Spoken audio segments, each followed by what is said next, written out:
The contemporary art world is vibrant and booming as never before. It's a 21st century phenomenon, a global industry in its own right. Brilliant Ideas looks at the artists at the heart of this, artists with the unique power to astonish, challenge and surprise. In this programme, New York painter Francesco Clemente.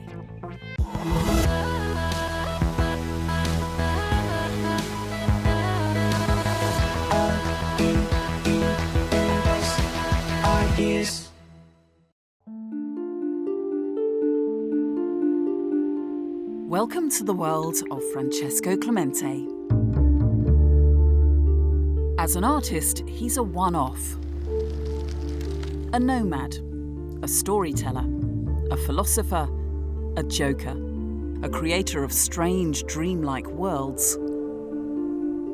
He's known for his oil paintings, frescoes, and above all, watercolours. An artist whose commitment to painting brought it back to the mainstream after years of minimalism and conceptual art. When I began, the direction, the compass of what I do is emotional, and that determines what colors you're going to use.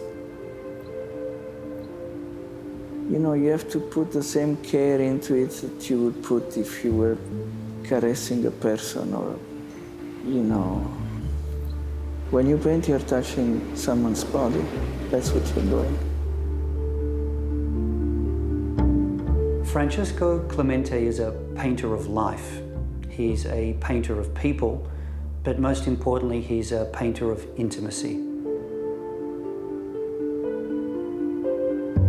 He's an exceptional artist. Francesco is one of the inventors of multicultural art. So the aesthetic of Italy, America, India, to build a completely unique vision, a vision that has been very, very influential. Francesco Clemente was born in 1952 and grew up in Naples. Like Marseille, like New Orleans, Naples is a city where the rich and the poor are not segregated from each other, which makes Naples a very witty city because the absurdity of social inequality is so apparent every day of the week. And the only code that becomes important is a code of dignity and flair.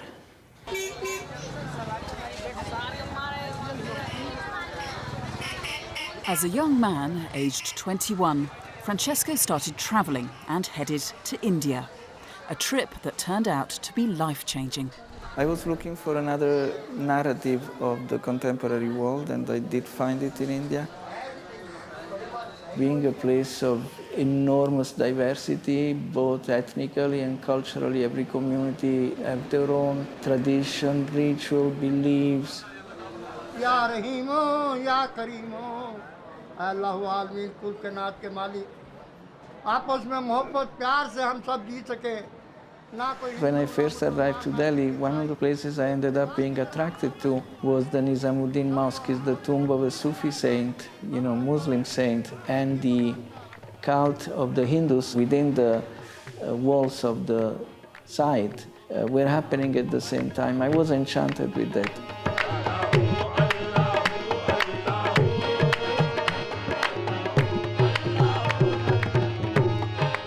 They play Qawwali songs. Qawwalis are really love songs, but they're love songs directed not towards a man or a woman, but toward God. So it's big love.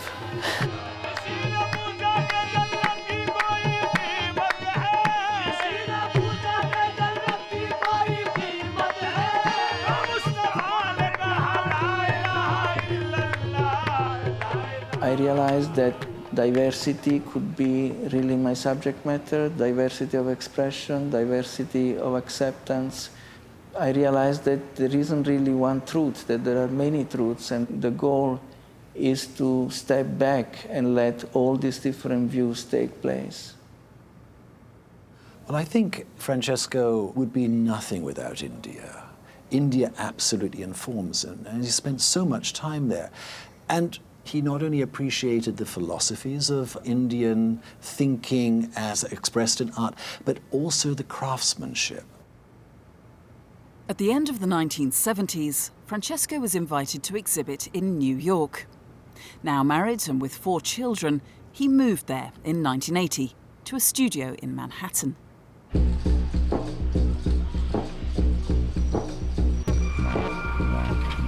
It was an extremely dangerous part of town. The city was bankrupt. Downtown Manhattan was a completely dilapidated, to my eyes, beautiful place, because I like anything that bears the marks of time. And, you know, here I am.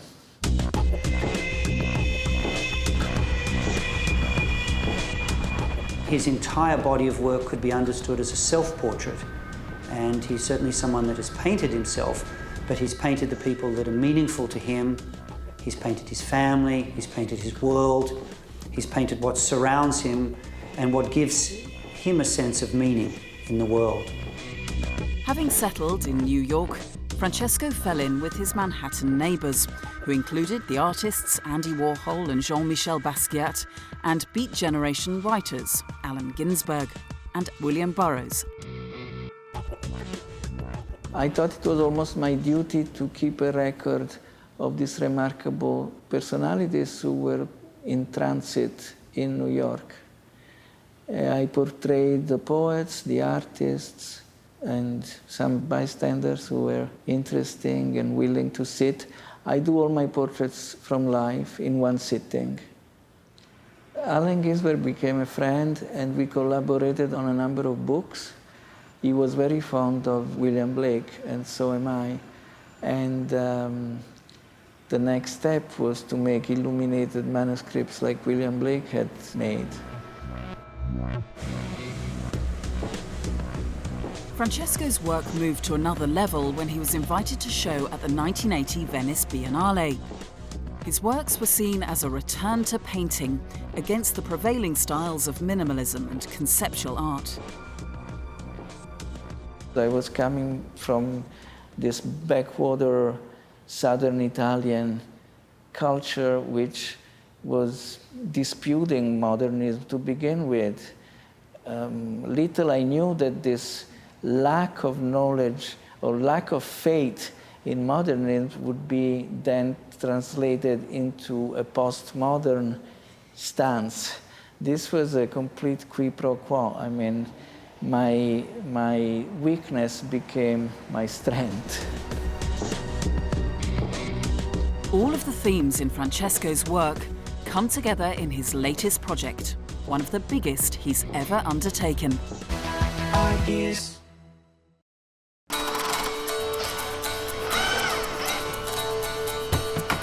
At the Massachusetts Museum of Contemporary Art in North Adams, Francesco Clemente is attempting something new and different. A huge 30,000 square foot installation. This is Encampment, a fleet of painted tents. It's been created over 3 years in collaboration with a community of artists in Rajasthan, India. I've been told that I'm a nomadic artist, and when I was told that, I thought of what implements does a nomadic person has, and the first implement that comes to mind is tents. Secured in place by ropes and cast iron weights, the cotton and bamboo structures transform the gallery into a village of tents. You know, it seems as if the world is in search of purity, but I do not believe in purity. I believe in contamination. I believe in encounters between different cultures. And so I adopted the vocabulary of tents, and this vocabulary is deeply contaminated. It is a painting you can walk in.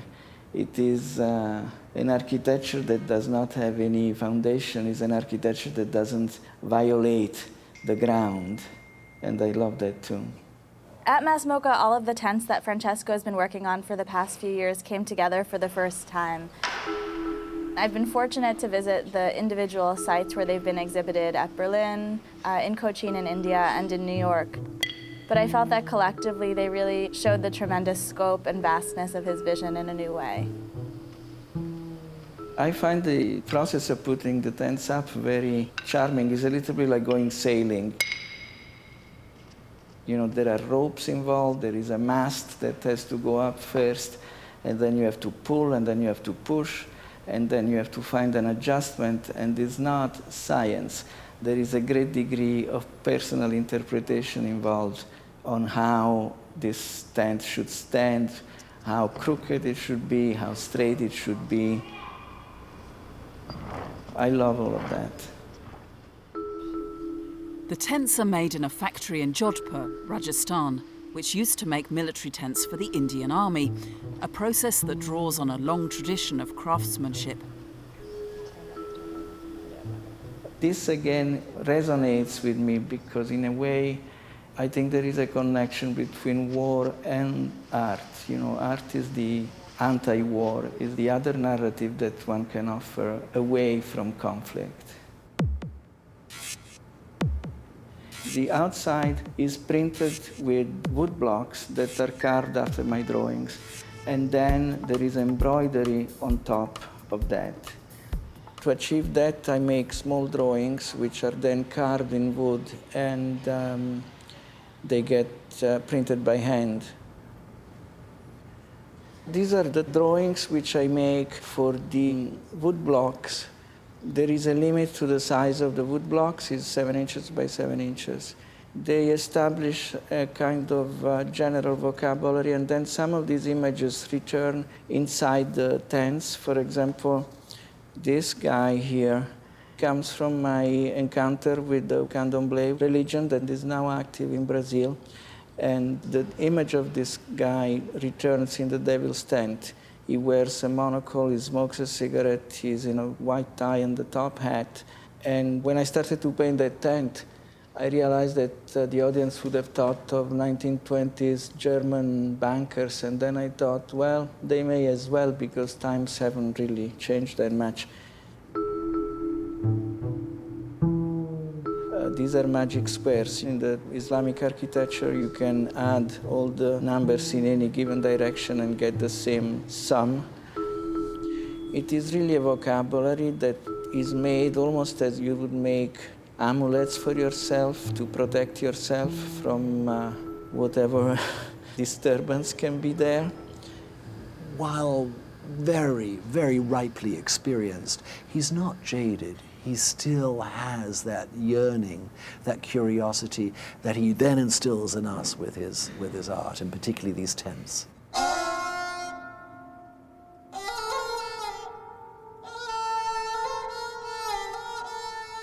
Each of the 6 tents has a theme, and Francesco sees them as a specific sequence of experiences for the visitor. The first tent that you encounter is called Standing with Truth, after a ode from Kabir, who was a great mystic in India in the 16th century.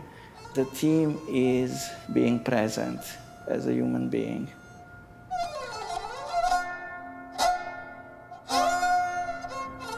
And then after that you encounter the angel's tent and the devil's tent, but again, there is no sense of purity that the next world is better than this. All the angels are exhausted, some of them are wounded, others are drowning. And in the same way, in the devil's tent, you find also small details that show love or desire, seen as a comfort and not as an enemy.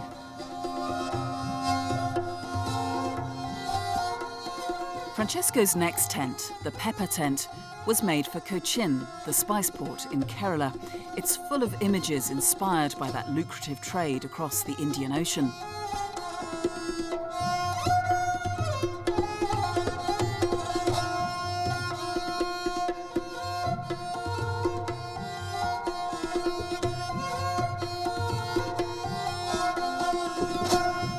And then there's the Taking Refuge tent, a place of safety, where a sheep sits in the lap of a wolf and a mouse in front of a cat.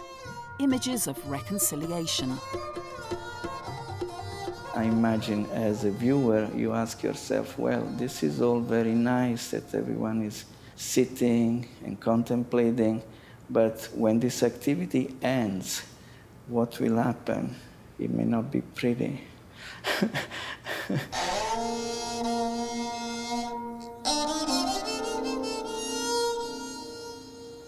And then the last tent to encounter is the museum tent, which is more humorous and contains self-portraits, but the self-portraits are surrounded by very elaborate Rococo frames, and they're reaching out of the frames to the audience. So there is a narrative that you can read in as many ways as you want. Francesco's work is so beautiful and so approachable that you don't necessarily need to know that much in terms of iconography or historical movements to approach his art. You can come to his work with fresh eyes and really take a lot away from it. I consider it a success when any member of the audience sits down on the ground. We have mats on the ground. And so whenever I see somebody sit down, and I did see it, or even lie down to look at the ceiling, I think that that is a success. Today, every single signal we receive is a signal that says, hurry. My signal, the ambition of my signal is to say, slow down. Ideas.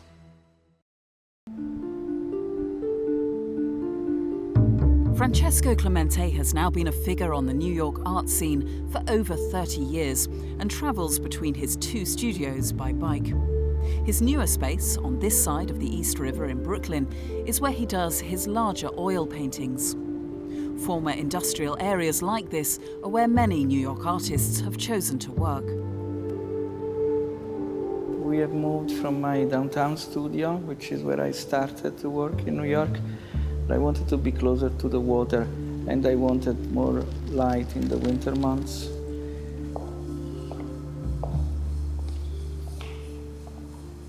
This is the first portrait I made in this format, and is a portrait of my wife, Alba, my wife of 40 years. I always felt that women are more intelligent than men, because to me, intelligence is flexibility, to be adaptable, and also to play a part without really believing in the part. And I think that type of intelligence is more frequent in women than in men. So my wife is definitely more intelligent than me, and let's put this on film, that way she knows I mean it. This is a fresco. Yeah. So you see the transparency of the color of the pigment, so it's the most luminous medium of all. I'm reluctant to talk about the iconography, but I do. And in this case, gifts, but then one of the gifts is that. Is that a good thing? Is that a bad thing? I don't know. For Clemente, death isn't the end. It's just the beginning. What comes out is this wry sort of Cheshire cat knowing humor, this observational wryness about life. When you know the cyclical nature of life, you can distance yourself from the silliness of life and observe it quite coolly and dispassionately, but with a benign amusement. At a gallery in London's West End, Francesco is showing a large collection of 108 watercolours called Emblems of Transformation. They're intricate, whimsical and beautiful. As with the tents, he's working with Rajasthani craftsmen, miniature painters who add their drawings to his watercolour backgrounds according to his master plans. The beauty of painting is that through painting, you place on the table your own narrative, but you place it with enough ambiguity that the viewer can also recognize elements in his own life and add to the story. I'm very fond of the image of this hand holding a torch and coming out of this dark door or dark gate. What it is, I know as much as the viewer does. I mean, I see it as an invitation to step into the dark and find out that there is something there too. One should not be afraid of the dark. Once I was told, when you look at a rainbow, you should always look from left to right and then look back, from right to left. So the rainbow is really also this image of a complete perception. You should always embrace the whole thing, both ways, going both ways. In the case of this image, the rainbows are also bridges, they're also borders between the animal world and the vegetal world and the sky. Then there are sometimes naughty images, if you want, which are more explicit about the body and the functioning of the body. So there are images of sexual activity in my work, but they are there in the same way they are there in the Buddhist tradition, in the Hindu tradition, the alchemic tradition, in the Sufi tradition. They're all there. If someone gets uncomfortable with the sexual imagery, so be it. What he's doing is enjoying and luxuriating in the freedom that really early Indian culture in particular embraced. He's rid himself of the sort of guilt-laden dogmatics of Christian culture and embraced the freedom that the Indian culture has to offer.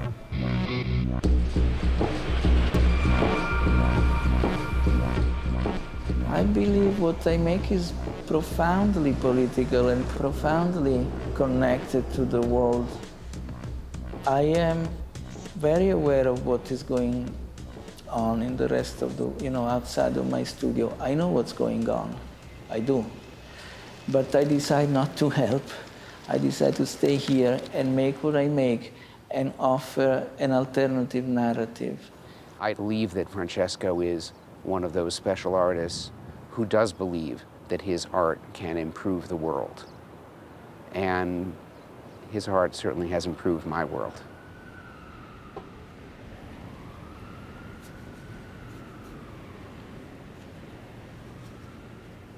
Okay.